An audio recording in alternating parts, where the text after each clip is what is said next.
I didn't matter. That it didn't matter that I was hurting, that it didn't matter that I was struggling. What mattered was the product, in a way. What mattered was the performance. Jessica Harris spent her childhood trying to live up to others' expectations, especially her parents. If I failed, if I didn't accomplish the goal or reach the standard, it was a lot of disappointment. So next time you need to try harder. This is unacceptable. At church, she got the same impression about God. I always felt like God just had these expectations for me, and that the Bible was a list of rules and God was just a list of rules, and that is how you earned his love and that is how you earned his favor. And if you mess up, you lose it. It's kind of how I loved people. How can I make you proud of me? How do I make God happy? How do I make my family happy? How do I make my dad happy? When Jessica was 7, her father walked out with no warning. I really felt like it was something that I had done. I had made him upset, I had disappointed him, and he doesn't love me. My family was kind of like, let's just move on, pretend that never happened. And then I'm just frustrated living up to all these expectations and feeling like I'm not good enough and wondering why I'm not good enough. Just a very, very bitter and angry child and teenager. Just kind of bottled it all in and just felt empty and like I didn't matter. It led to a very empty and kind of joyless life for me. At 13, while she was online doing research for school, an illicit video popped up. When she tried to close it, it took her to a porn website. She couldn't look away.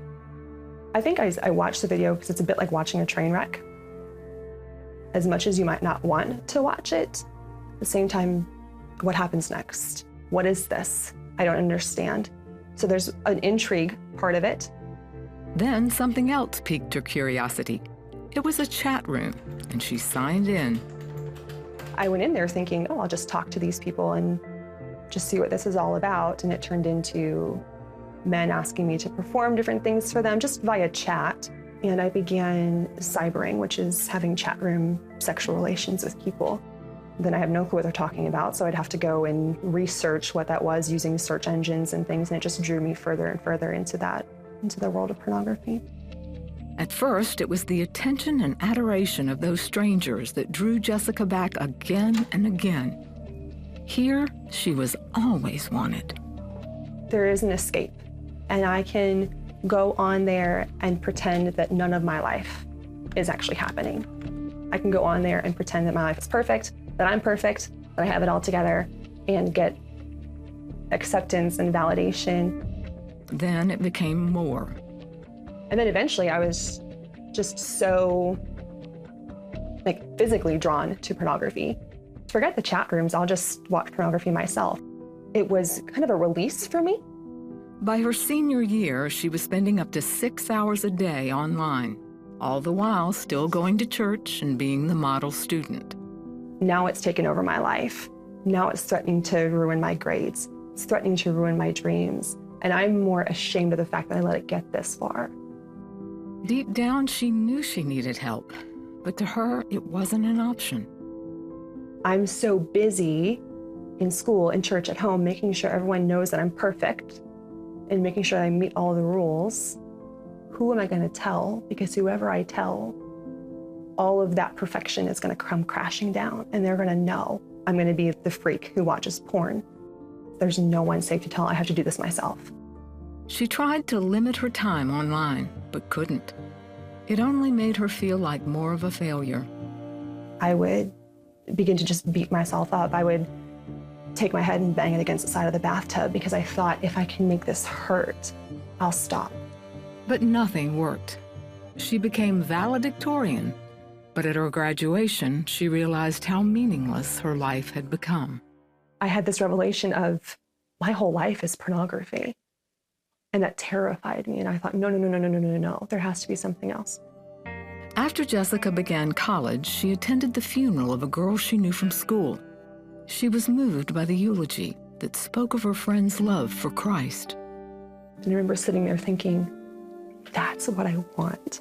I have given everything to try to make people happy and to try to impress people.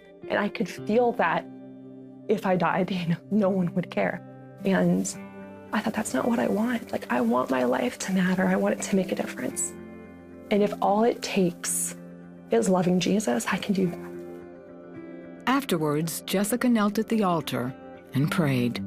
If you can make something out of this mess, you can do something with this. It's yours. Like, you can rewrite it from here. Still, she struggled with porn. Then at a college women's Bible study, Jessica and the others were encouraged to write down any sin they needed help overcoming.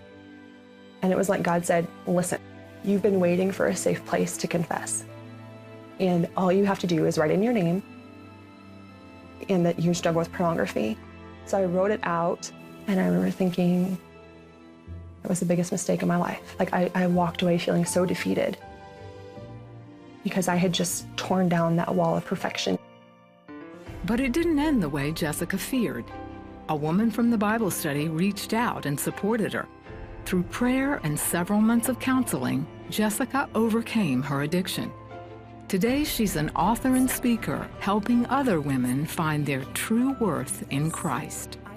And with God, it was just like there was hope that my life had value and worth in and of itself, not based on what I could do or based on my brain or based on my body, but just because He had given it